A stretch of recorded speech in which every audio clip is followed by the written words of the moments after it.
जय हिंद बच्चों, कैसे हो? उम्मीद करते हैं आप लोग अच्छे होंगे। प्यारे बच्चों, आज का क्लास लेकर फिर आप सबके बीच उपस्थित हो गए हैं। आज के क्लास में हम लोग अध्ययन करने वाले हैं जनसंख्या वृद्धि का नियंत्रण, यानी जो अनियंत्रित रूप से जनसंख्या बढ़ रहा है, इस जनसंख्या को नियंत्रित कैसे करें। हम ऐसा कौन सा तरीका अपनाएं जिससे जनसंख्या नियंत्रित हो जाए, जनसंख्या तेजी से ना बढ़े। तो मेरे देश के नौजवान, आज के क्लास में बस इसी विषय से संबंधित हम लोग जानकारी प्राप्त करने वाले हैं। तो मेरे देश के नौजवान, जल्दी से आप लोग हेडिंग कर लीजिए, जनसंख्या वृद्धि का नियंत्रण। हम लोग क्या पढ़ेंगे? जनसंख्या वृद्धि का नियंत्रण। जनसंख्या वृद्धि को कैसे नियंत्रित किया जाए, इस पर हम लोग चर्चा करते हैं। देखिए, जो जनसंख्या है, अगर किसी देश की जनसंख्या लगातार बढ़ती जा रही है, तो उस देश के लिए एक बहुत बड़ा संकट आ जाएगा। उस देश को एक संकट का सामना करना पड़ सकता है, जिससे उस देश की अर्थव्यवस्था बाबू डगमग हो जाएगी। उस देश की अर्थव्यवस्था बिगड़ जाएगी। वहां के लोगों में कई प्रकार की समस्याएं आ सकती हैं, जैसे भोजन की समस्या आ सकती है, शिक्षा में समस्या आएगा, बच्चों को विद्यालयों में एडमिशन नहीं मिल पाएगा। किसी तरीके से यदि एडमिशन मिल गया तो उनके बैठने के लिए बेंच पर्याप्त नहीं होगा, कमरे की सुविधा नहीं होगी। इसके अलावा शौचालय की व्यवस्था में गड़बड़ी आ जाएगी, खेलने के लिए मैदान नहीं होगा। कई प्रकार की समस्याएं आ सकती हैं। चिकित्सा क्षेत्र में समस्या आएगी, कई लोग अस्पताल के सामने ही दम तोड़ना शुरू कर देंगे, पर्याप्त दवाइयां नहीं मिल पाएंगी। तो मेरे देश के नौजवान, ऐसी हजारों समस्याएं सामने आ जाएंगी यदि अनियंत्रित रूप से जनसंख्या लगातार बढ़ती रही। तो इस बढ़ती जनसंख्या को कंट्रोल कैसे किया जाए, इस पर नियंत्रण कैसे पाया जाए, आज हम लोग इसी पर चर्चा करने वाले हैं। इससे संबंधित कुछ बातें आपके समक्ष रखेंगे।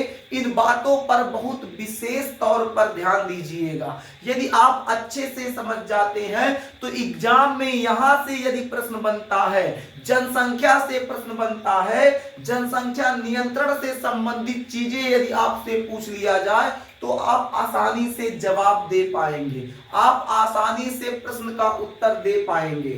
सबसे पहले बताया गया है कानूनी व्यवस्था। सबसे पहले क्या बताया गया है? कानूनी व्यवस्था। यहां देखिए मेरे देश के नौजवान, सबसे पहले बताया गया है कानूनी व्यवस्था। इसमें क्या बताया गया है? जनसंख्या नियंत्रण हेतु संविधान में कठोर कानूनी व्यवस्था होनी चाहिए। इसमें बताया जा रहा है, जो जनसंख्या है, जनसंख्या को यदि कंट्रोल करना चाहते हैं तो क्या है, उसके लिए एक विशेष कानून व्यवस्था होनी चाहिए। क्या है? संविधान के अंतर्गत एक विशेष कानूनी व्यवस्था होना चाहिए। यदि कोई उस कानूनी व्यवस्था का उल्लंघन करे तो उसके लिए एक दंड का प्रावधान रखना चाहिए।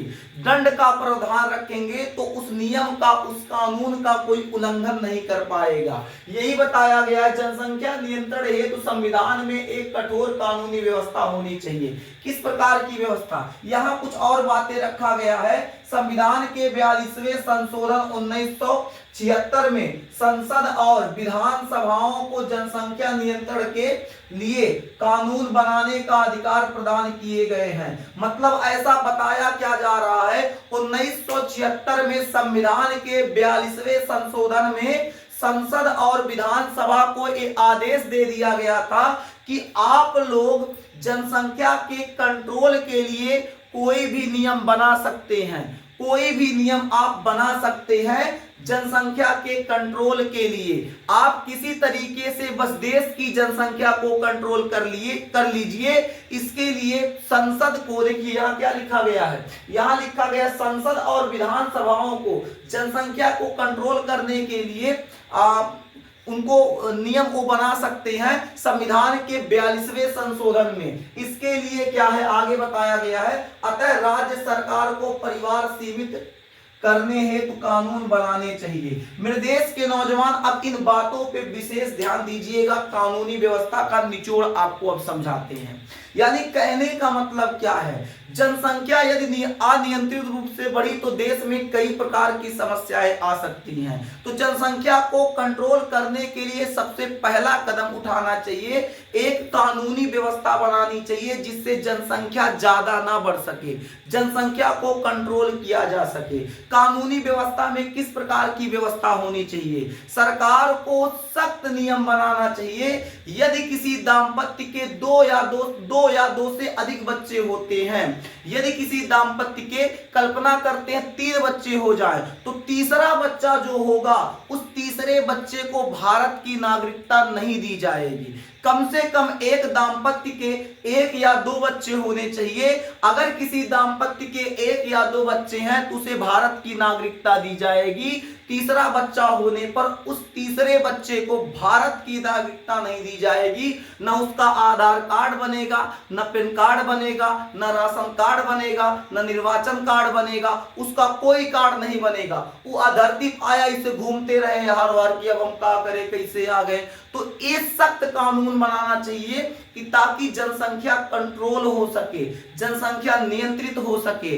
इसके लिए संविधान के 42वें संशोधन 1976 में बता दिया गया था। संसद और विधानसभा को एक आदेश दे दिया गया था कि आप लोग नियम कानून बना सकते हैं, बिंदास बनाइए, कोनो दिक्कत नहीं है। हर राज्य के राज्य सरकार जो है वो कानून बना सकते हैं। जैसे यूपी में सरकार में कौन बैठा है, तो योगी आदित्यनाथ बैठे हैं। वो आराम से जनसंख्या से संबंधित वो नियम कानून बना सकते हैं, वो सख्त आदेश दे सकते हैं, नियम बना सकते हैं कि किसी भी दाम्पत्य के 3 बच्चे नहीं होने चाहिए। कम से कम कितना हो, 1 से 2 बच्चे। तीसरा बच्चा होगा तो भारत की नागरिकता नहीं दी जाएगी। जाओ तुम पैदा करो 10 to 12 सब कहते हैं जनसंख्या बढ़, ईश्वर का देन, ईश्वर आके पैदा कर रहा है। कौन पैदा कर रहा है, मानव पैदा कर रहे हैं। तो यहाँ मानव की जिम्मेदारी है, मानव का दायित्व है। इसलिए मेरे देश के अच्छे बच्चे, जनसंख्या नियंत्रण के लिए सबसे अहम कदम होना चाहिए कानूनी व्यवस्था। कानूनी व्यवस्था होनी चाहिए। आगे हम लोग देखेंगे शिक्षा व्यवस्था। दूसरा क्या है, शिक्षा व्यवस्था। जनसंख्या वृद्धि रोकने तथा परिवार को सीमित करने के संबंध में जनता को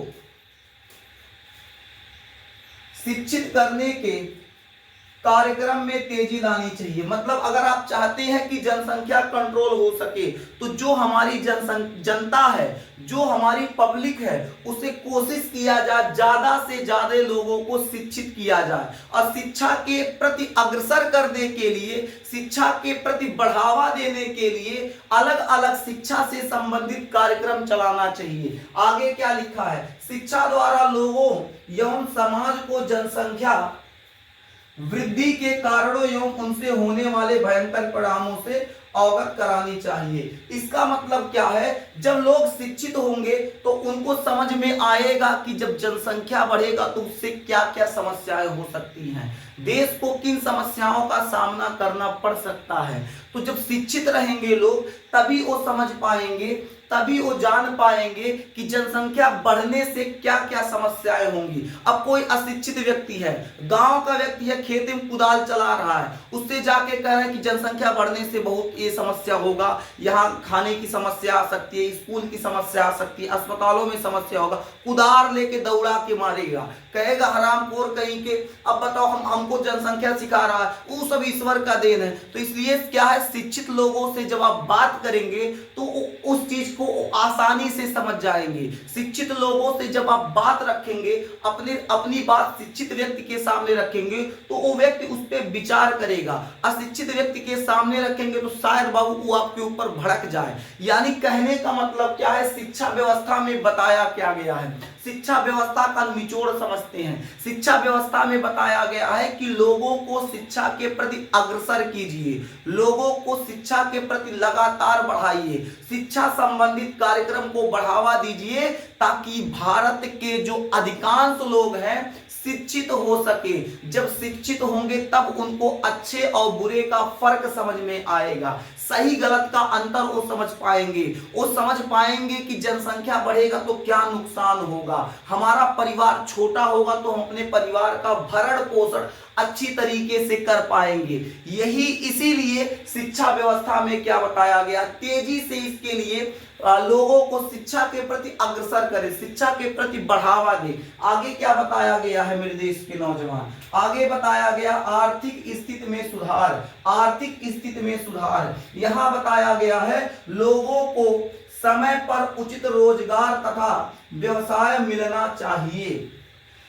इसमें ये बताया गया है कि जो लोग शिक्षित हैं उनके शिक्षा के आधार पर, उनके क्वालिफिकेशन के आधार पर उन्हें बाबू रोजगार मिलना चाहिए।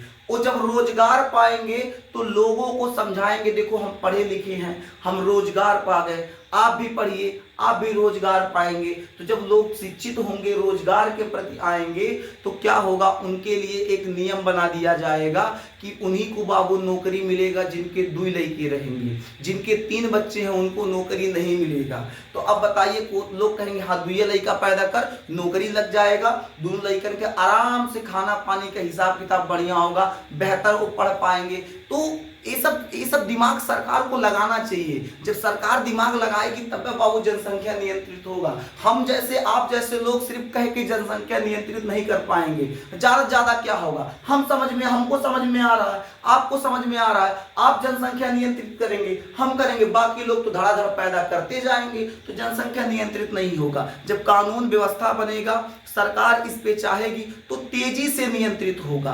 हम जैसे आप जैसे लोग प्रयास करेंगे तो नियंत्रित होगा, लेकिन उतना तेजी से नियंत्रित नहीं हो पाएगा। आगे हम लोग समझते हैं मेरे देश के नौजवान, जिससे आर्थिक स्तर में सुधार हो सके ताकि वे शिक्षित होकर जनसंख्या वृद्धि से होने वाले नुकसानों को समझ सके।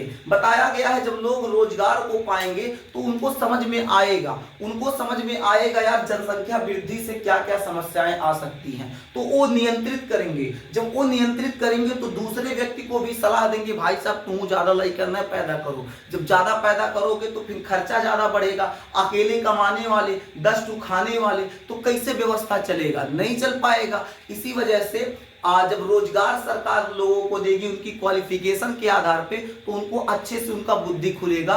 जब बुद्धि खुलेगा ऑटोमेटिक जनसंख्या नियंत्रित हो जाएगा। अब यहाँ आर्थिक स्थिति में सुधार का मतलब क्या है, आर्थिक स्थिति में सुधार का निचोड़ निकल के ये बाबू सामने आ रहा है कि अगर कोई व्यक्ति जितना उस शिक्षित है उसके क्वालिफिकेशन के आधार पर उसको रोजगार दिया जाए, जब उसको रोजगार दिया जाए तो जब वो रोजगार पाएगा तो शिक्षित लोगों के बीच जब वो रहेगा, अच्छे लोगों के बीच रहेगा, तो जनसंख्या नियंत्रण पे वो विशेष तौर पे ध्यान दे पाएगा। और याद रखिएगा, आज हमारे समाज में सबसे बड़ी समस्या जो है वो रोजगार की समस्या है। रोजगार की समस्या भारत में सबसे अधिक है।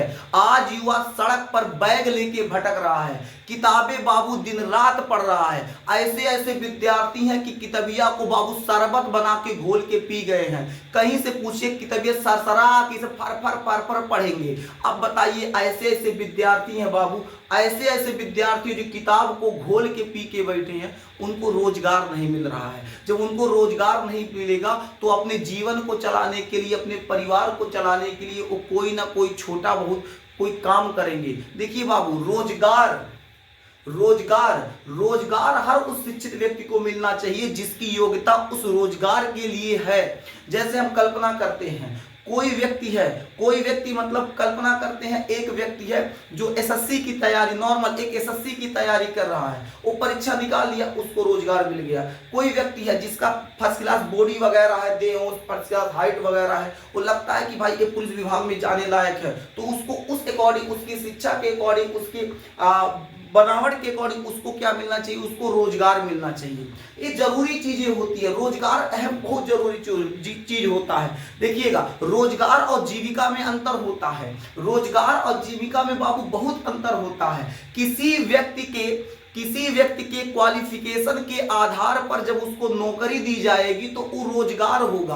और अपना पेट भरने के लिए, अपने परिवार का पेट भरने के लिए अगर कोई व्यक्ति कोई काम कर रहा है, उपजीविका है। एक व्यक्ति रोड पे खड़ा होकर पकौड़ा तलेगा तो बाबू वो रोजगार नहीं उपजीविका है। एक व्यक्ति बाबू ठेले पे चाट बेचेगा वो रोजगार नहीं उपजीविका है। एक व्यक्ति जो है दूध बेच रहा है वो रोजगार नहीं उपजीविका है। कोई किराने का दुकान करके बैठा है वो रोजगार नहीं उपजीविका है। उस रोजगार उसे कहेंगे उसके क्वालिफिकेशन के आधार पर जब उसको एक नौकरी दे दी जाएगी वो बाबू उसको रोजगार कहा जाएगा। अंतर होता है मेरे देश के नौजवान, याद रखिएगा। आगे हम लोग बात करेंगे परिवार नियोजन। परिवार नियोजन क्या होता है? परिवार कल्याण हेतु बच्चों की संख्या सीमित कर परिवार को नियोजित करने की प्रक्रिया को परिवार नियोजन कहते हैं। इससे जनसंख्या वृद्धि पर रोक लगाई जा सकती है। परिवार नियोजन क्या होता है? देखिए, परिवार नियोजन की इंग्लिश होती है फैमिली प्लानिंग। मतलब जब किसी दाम्पत्य, एक लड़का है एक लड़की है, उनका शादी हो गया, जब शादी हो गया तो क्या कर वो प्लानिंग करे कि हमको आगे चल के हमारा जो बच्चा होगा कैसे पैदा करना है। कैसे पैदा करने का मतलब नहीं, उसका प्रोसेस जाने। कैसे पैदा करने का अर्थ ये है बाबू कि जैसे एक बच्चा पैदा हुआ, अब एक बच्चा पैदा करने के बाद उसका विशेष तौर पे ध्यान रखा जाए, उसके पोषण पे ध्यान दिया जाए, उनके आहार पे ध्यान दिया जाए, स्वास्थ्य पे ध्यान दिया जाए और एक विशेष तौर पे ध्यान दिया जाए। ये बच्चा जब 5 साल का या 4 साल का हो जाएगा उसके उपरांत हम दूसरा बच्चा क्या करेंगे, दूसरे बच्चे को पैदा करेंगे, फिर दूसरे बच्चे के लिए हम लोग ध्यान देंगे। उससे पहले हम दूसरे बच्चे का ध्यान नहीं देंगे, क्योंकि आज ये जो बच्चा आया हुआ है उसके बाद जो बच्चा आएगा तो नए बच्चे पे फोकस ज्यादा होगा कि जो पहले से बच्चे के जन्म है उस पर हम लोग ध्यान नहीं दे पाएंगे, जिससे कुपोषण का शिकार हो जाएगा। इसलिए प्लानिंग बहुत जरूरी होती है। इसी को हम लोग फैमिली प्लानिंग या परिवार नियोजन कहते हैं। तो परिवार नियोजन क्या होता है? परिवार नियोजन भी जनसंख्या नियंत्रण में एक अहम भूमिका निभा रहा है। अब कौनों का लड़का बाबू 1.5 साल का है, दूसर के नंबर लगा दिया, वो 1.5-2 साल का हुआ, तीसर के नंबर लगा दे, भाई साहब 5 साल में 3 प्रोडक्ट बारे करेगा तो फिर दिक्कत हो जाएगा। इसलिए क्या होता है, फैमिली प्लानिंग बहुत जरूरी है। अगर कोई फैमिली प्लानिंग करता है, परिवार नियोजन पे ध्यान देता है तो उससे उसके परिवार के हित में तो कार्य होगा ही होगा, देश के हित में भी कार्य होगा, जनसंख्या नियंत्रण हो सकेगा। मेरे देश के नौजवान, उम्मीद करते हैं आपको यहां तक समझ में आ गया होगा। यदि आपको यहां तक समझ में आ गया तो मेरे देश के नौजवान, आज का क्लास बस यहीं तक। अब क्लास समाप्त करते हैं, फिर मिलेंगे आपसे अगले क्लास में। तब तक के लिए जय हिंद। आप लोग नोट कर लीजिए।